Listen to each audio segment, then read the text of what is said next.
into Code S once again, Yes, where he won 4-0 in his up and down matches. So he is back in Code S, but the thing is, this is everything now. I don't even think he worries about Code S. This is everything. If he manages to go through here, that could almost, be a better result than the Intel Extreme Masters World Championship, because the quality of players here, the caliber, the skill level is just insane. And there we do have MC on. So yeah. $275,000. It's pretty good. Every time MC's playing on stage, that's the only thing that kind of shines at me. It's like, it's bold, it's glowing, and everything else like 64%, 2 times GSL, it doesn't matter. That's a lot of money, man. Yeah, that $276,000, but it did have an important stat in there as well. He's played 451 professional televised matches. That is a huge amount of games. That's an unbelievable amount of experience on the biggest stages as well. So you mentioned before he may not be feeling much pressure, but this is a must-win for him, because otherwise he will be knocked out of the champ bracket. He had a rough go of it week after the games against Polt yesterday, where Polt did 2-0 him, and pretty convincingly, if we might add. Yeah, that was pretty scary. And the thing is, though, even though he's been having troubles a little bit recently against the new aggressive Terran style, he's just, of course, his PvP, he's just had a very consistent PvP. He has recently been changing his style up a little bit in this matchup as well. He used to be all about Blink Stalkers, still actually does incorporate that a lot of the times, but now has been relying more on a defensive style, bringing in Immortals incredibly early, going for early robotics facilities. But it's kind of going to be a clash of styles here, because Squirtle's actually the complete opposite style. He's actually a very heavy Blink Stalker user. So it really does depend on the maps, which maps we're going to go on to. Some do prefer, one style over the other. We're still sorting out the map pool. Both players still vetoing, sorting that out. So we'll be able to tell you which starting map we'll be going into very shortly.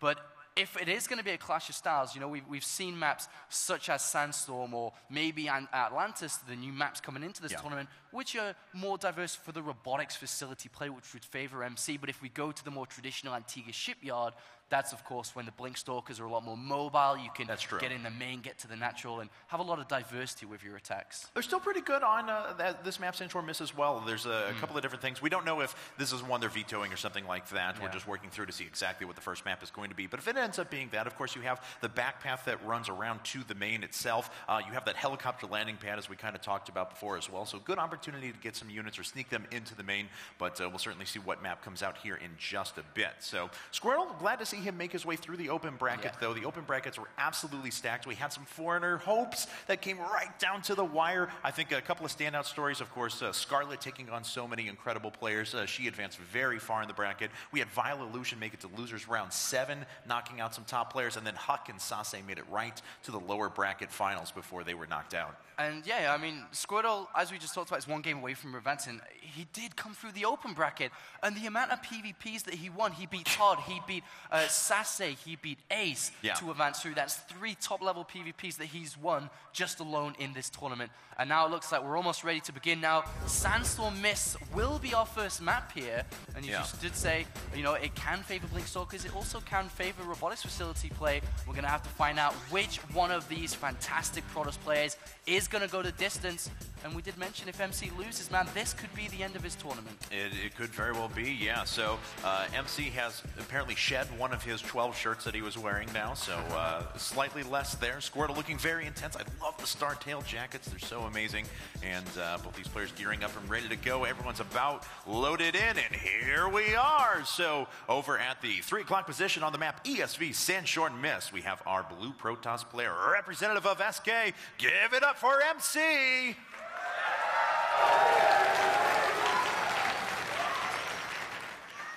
And his opponent at the 9 o'clock position, our yellow Protoss player from StarTail. You may see him tonight at the GSTL. It is Squirtle! I love Squirtle a lot, but I love screaming his name because it is a Pokemon. And gives me validity from when I played blue version back when I was a young kid. Did you play Pokemon? I used to be a cheater in Pokemon. Oh. Did you know that? Do you know what I used to do? I used to have a friend that had the red version. Yeah. I used to go around his house. I'm like, you're going to start from the start, and I'm going to get all the 3 basic Pokemons, and then I'm just left them and started. Oh, you're evil. I was one of those, man. You could do the hack thing where you could clone the Mews, and so I had like an entire army of Mews in the basic version. Yeah, that was like the highlight of my childhood for some reason. I don't want to remember that, but we're talking about Pokemon in like the most important PvP of MC's tournament life here. Let's do this. Yeah, this is, like we said, a very, very important PV here for MC, but just alone in results, I mean, this is MC. He's a 2-time GSL champion. He's won the Intel Extreme Masters World Championship. And then you compare that over to Squirtle, who finished 3rd place in the Intel Extreme Masters. And that's kind of it. He's been living in Code A for a long time throughout 2011, and versus a 2-time Code S champion. So completely different results for the past year. But now none of that matters. It's all about this PvP on Sandstorm. And we already see late gas here coming out by Squirtle, or not really late, but just later, which kind of pushes him towards the fact that he wants that saturation of that 16 probes immediately on those minerals, which actually helps him a lot because that pushes towards 3-gate expands or anything along the 3-gate then tech before. And MC, on the other hand, very completely standard build so far. Now, MC did get in there and saw exactly how far along that assimilator was, so we'll see how that makes him react. He's going for a little bit more conventional, but he was a 12-gate 14 gas, so things not looking too weird for him. Cybernetics scores hitting at about the same time for both these players. Well, actually, there's like a 5-second difference. So if any aggression did come from MC, for example, he would have that 5-second window. Yes. And likewise, if aggression came from Squirtle, he could get caught in the middle of the map through those 5 seconds. So, but that's the thing that he sacrificed by going for this more greedy build, that would be delayed just those extra few seconds. So that already tells us, Casper Jonas, that we won't really be seeing any aggression from Squirtle because of that. He's already delayed that tech. He can't really hit anything strict on a time that if he wanted to get something done here. And both players did decide to put up 2 Zealots before moving into Stalkers afterwards. So as you can see from our observer there, they are out on the map. Squirtle actually charging across and trying to see what he can find.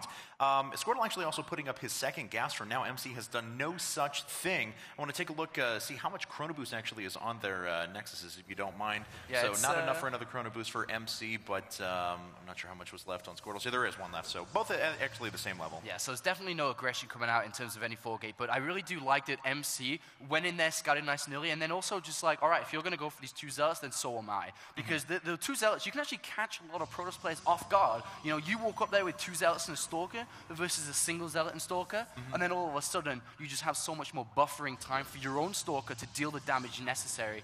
And both of these guys throwing down those 2 additional gateways, man. Yeah, you were talking about the potential for those 3-gate expands. It looks like Squirtle trying to make his way up the ramp here. It's going to be a little bit of a micro battle as both players have exactly the same amount of units. And the first Zealot does go down for Squirtle. Looks like the second one as well, to just 1 lost for MC. So MC eking out a small advantage there. It's going to force Squirtle to retreat. If he can pick off the Zealot, though, before he runs away, he would equalize. But no, looks like MC going to keep that alive. Oh, that's just like that small skirmish we just saw. Even though it isn't that big, it's a really big confidence boost for MC. He's like, I can beat this guy. I out-microed him, quite heavily, and he has planted down an aggressive pylon, 2 aggressive pylons, 1 straight on the natural, 1 behind it, warps in 3 Stalkers here, trademark MC, going for his little gateway pressure. How much will he be able to achieve? He definitely won't be really able to go up the ramp here. There is a sentry or 2 sentries here, but he can definitely start to contain his opponent, and he's going to try and do it. 4 Stalkers get in. Yeah, he lets 4 up there. It's going to require another set of weapons there from Squirtle. A couple of sentries may die in the process. No, actually just 2 of the Stalkers initially. MC pretty good control running around the side so we can get some reinforcement from the Stalkers that are warping in on the low ground. Looks like Squirtle will eventually be able to stabilize. Oh, but there's a Zealot up there as well. Zealot starting to chug away at those Stalkers. It finally does fall, and MC is now inside of Squirtle's base. And he's bringing a 4th Stalker in there too, but right now Squirtle does have an advantage, especially with another Stalker coming down. And he's going to push this away. He also has a tech advantage, so he pushes MC out. And look, the Twilight Cancel is now finished. He hasn't started researching Blink because of this pressure, but he will very shortly. And on the other hand, MC has absolutely nothing in terms of tech. He just has very simply 3 gateways. And there's that robotics facility coming down now for MC. So he will be relying on, oh my god, hold that thought, because we see Squirtle throwing down a Nexus before Blink here.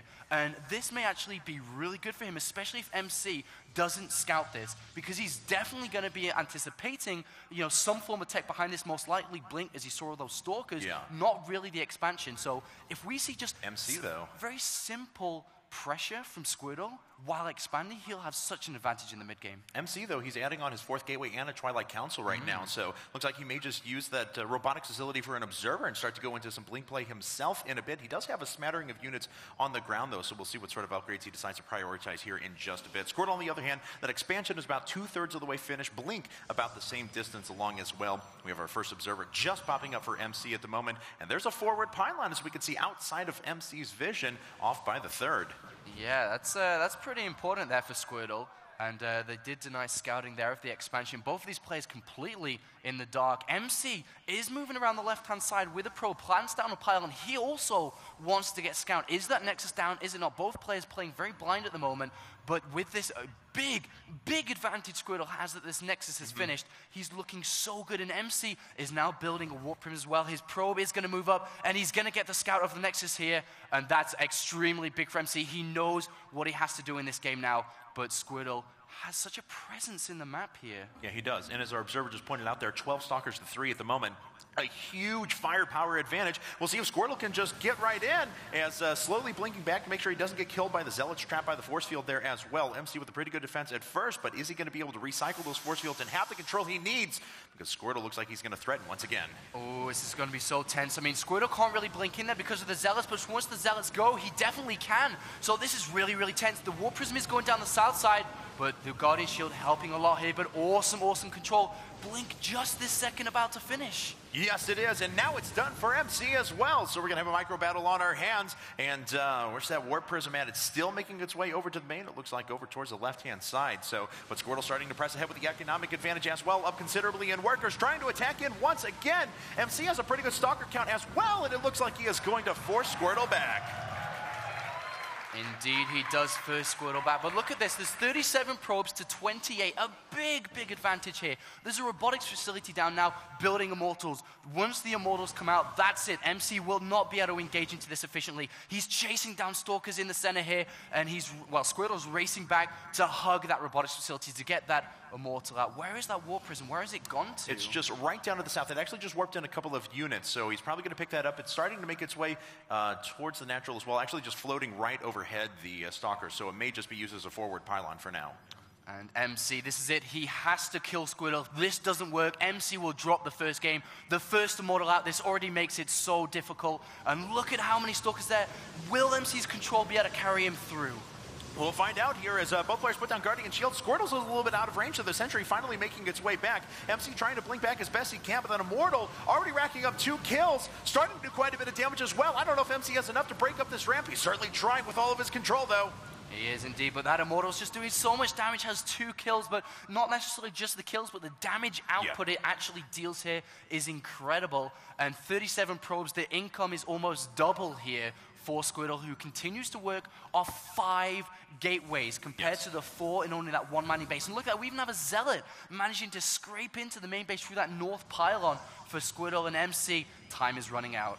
Yes, it is. He's got to kill his opponent and kill him now. That forward pylon was used to bring in that Zealot, as you mentioned before, so economic damage is going to be done unless MC is able to clean that up at the moment. Just 1 Immortal, no more have been added, but the 5 gateways proving to be just too much for the time being. A bit of a standoff. We'll see what MC's waiting for. Maybe another warp in? Yeah, that's it. He has to warp in 1 last set of units and has to go for it. There is not a second Immortal out, but look how many Stalkers there are. Stalker count currently 17 for each player, but then you have that added Immortal in and more Zealots. Another Zealot actually making its way over to MC's base here, and the first one killed 5 probes, and the second one goes in. There's no defense there for MC. Once again, this has to be his last-ditch attack.